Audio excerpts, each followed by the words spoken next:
let's get chatty. I had a couple questions that people asked me when I made that post about vlogging and what you guys might want to see and stuff, so let's find that question. What are some of your holiday traditions? So, one of them would be working. No, I'm kidding. But as a nursing assistant and a soon-to-be nurse, I will be working a holiday or two every year. Last year I was supposed to work Christmas, but then I ended up getting sick, blah, blah, blah. This year I worked Thanksgiving, so I have Christmas and New Year's off, which is amazing, and I am so thankful. So yes. Holiday traditions. So my family always gets a Christmas tree, and you know, we love to decorate it together and all that. It's really fun because there's a lot of homemade ornaments that we have from when I was in like 2nd grade, 3rd grade, 4th grade, and some of them are really ugly, but my mom kept them all, and yeah, it's just amazing to see how we've collected those ornaments over time. Another tradition that we do is we spend Christmas Eve together, usually at my close family friend's house. There's me, and then there's the close family friend's daughter, and so we are really close. She's one of my oldest friends. We've been friends, pretty much since we were 2. So yeah, it's always great to see her.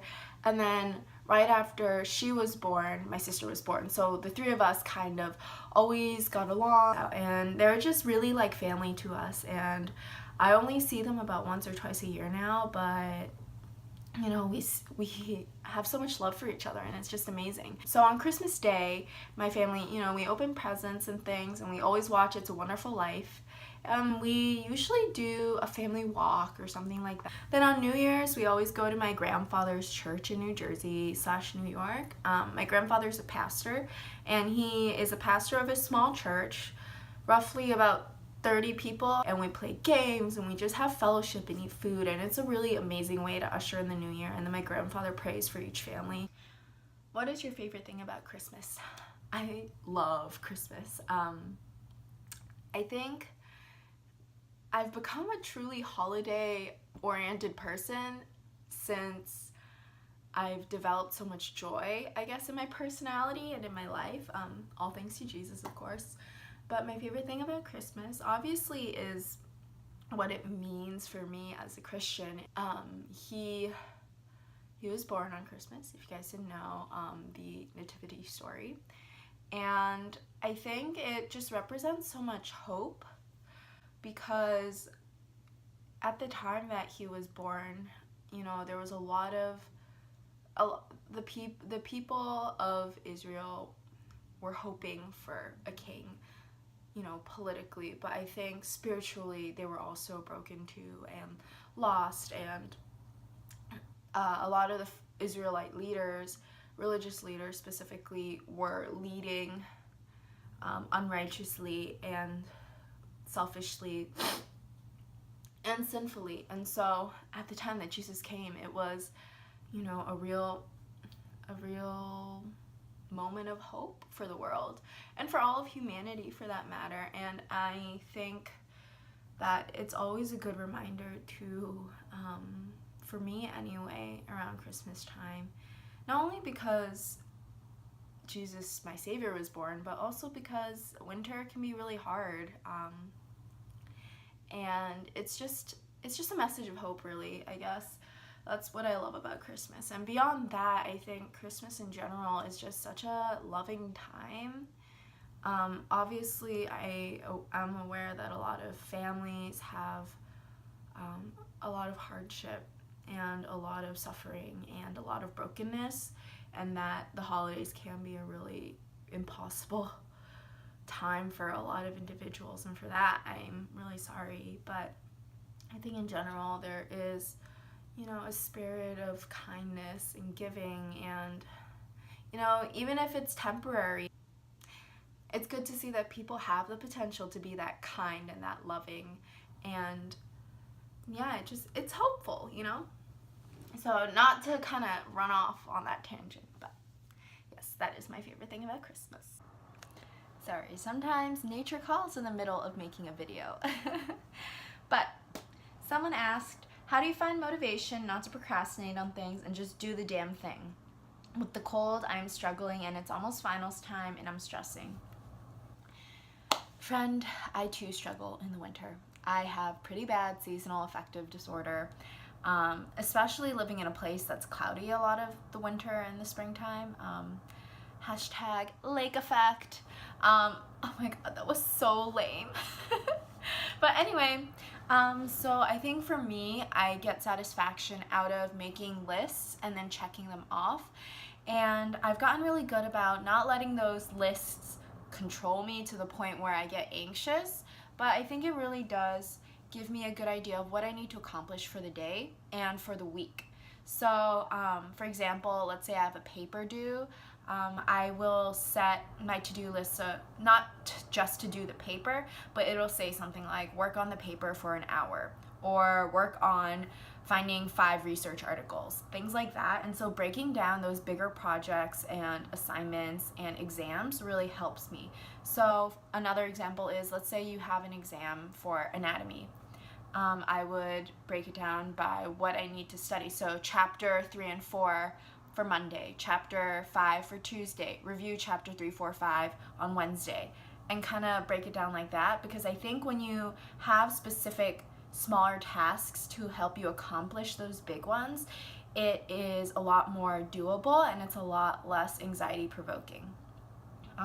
In terms of the actual motivation, I have gotten really good at just kicking myself in the butt and just doing it. I think that staying in my room is the worst possible thing for me. I need to be in a place where other people are doing work so that I feel somewhat bad for not doing work, if that makes any sense. And I'm not saying that a library or the coffee shop or wherever is the solution to finding motivation, but I think that being in a place where people are dedicated to doing work does, by osmosis, kind of help you push yourself to do some work.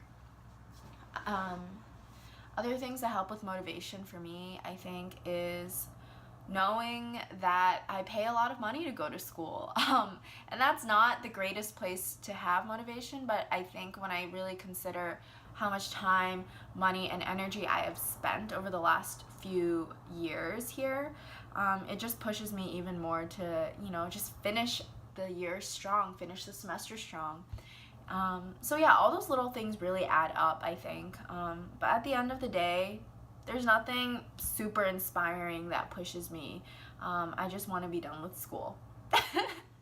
I'm sorry if that's not helpful, but that's it for me. In terms of general lifestyle things though, like healthy eating and going to the gym and running, I think for me a big motivator is knowing that I feel really good about myself, just like mentally, when I put forth the effort to be healthy. Now, right now, I am not in the healthiest place that I have been. I've been eating like every hour, but like small snacks, peckish as I call it, and I think they call that, I think that's what they call it in like the UK or Australia. I don't know, I've heard that phrase floating around, but yeah, I haven't been eating healthy. I'm not drinking enough water. I'm drinking a lot of coffee, so that's just where I'm at in life right now. And I think the motivation for that really comes from knowing that I feel like crap and wanting to feel better. So yes, those are some hopefully realistic things that can help you with procrastinating and just doing the damn thing. Do you procrastinate? Any effective tips to not procrastinate? So I am usually not a procrastinator, but this semester I have become one only because I'm taking only one actual course.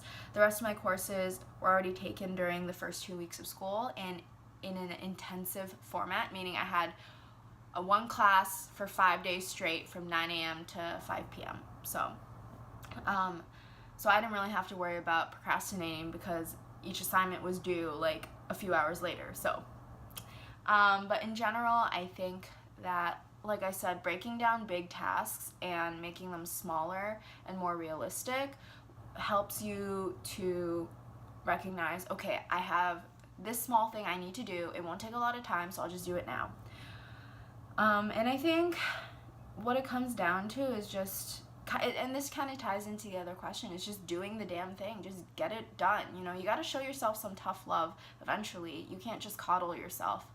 And I think a lot of people tend to do that, and it's a very fine line, because we have a tendency to either be really hard on ourselves or really lax on ourselves. So it's about finding that balance, that middle area, and just being like, okay, you know, I love myself, so I do not want to have to pay for an extra semester of school because I did not do this paper. So I'm gonna do this paper right now.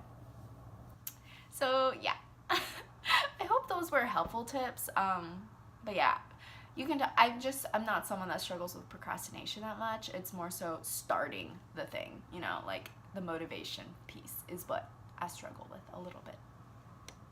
Good morning, guys. It is December 6th, so it's Vlogmas Day 6. I have to be honest about something. I have not changed out of my clothes since yesterday, or 2 nights ago. I had a really random depressive episode yesterday. I didn't feel good about myself, about my body, about anything, and I pretty much stayed in my room from when I woke up until when I went to bed, and I just on and off slept all day and all night, and it was just really random and unexpected, because lately I've been feeling pretty good, but yesterday was just awful. And now that I've had time to eat crap and just mope around, I'm ready to take back control. And by control, I mean, you know, like what control I do have over my life. But yes, I'm ready to be positive. I have I don't know if you can see, yeah, I filled my coffee mug to the top. Like, it's really big. I have huge hands, and it's almost the size of my hand, so that's a plus. But yeah, I want to be vulnerable with you guys, and to be honest, I didn't want to turn on the camera and actually explain what happened. I just kind of wanted to be like, LOL, like I forgot to vlog the rest of the day. But I think that it's important to know that these things do happen to me and to other people. You know, it's like I said, sometimes it just comes out of nowhere and you don't know how to cope with it. And yesterday I was really bad at coping with it, and I ended up just enabling my depression and that episode rather than, you know, getting myself out of my room, which can be a pretty, I wouldn't say it's a toxic environment, but it is an environment that allows me to just stew and be negative and stuff like that. And you know, sometimes those are things that you do need to do for yourself, but sometimes you really got to kick yourself in the butt and just get out of that, you know. And yeah, but I'm out of that funk. I am feeling positive. I have some things to do today. I'm trying to rack my brain right now. I know I have to finish up a final that I haven't even started, to be honest. It's a take-home final, but no, I'm gonna finish that today. I'm going to go to a faculty meeting with my advisor. I'm gonna pick up something from the nursing school. I'm gonna go on a run. It's gonna be great. Today's gonna be awesome. And you know what? I feel bloated and I feel like crap because I fed myself like crap yesterday and the day before. But you know what? I'm reprioritizing my health because that's important. And that starts with my mental health. So, yes. I will finish some of the Q&A questions if I find any more to answer. But for now, I am going to edit the vlog from yesterday and this clip from today. And then I'm going to do my QT.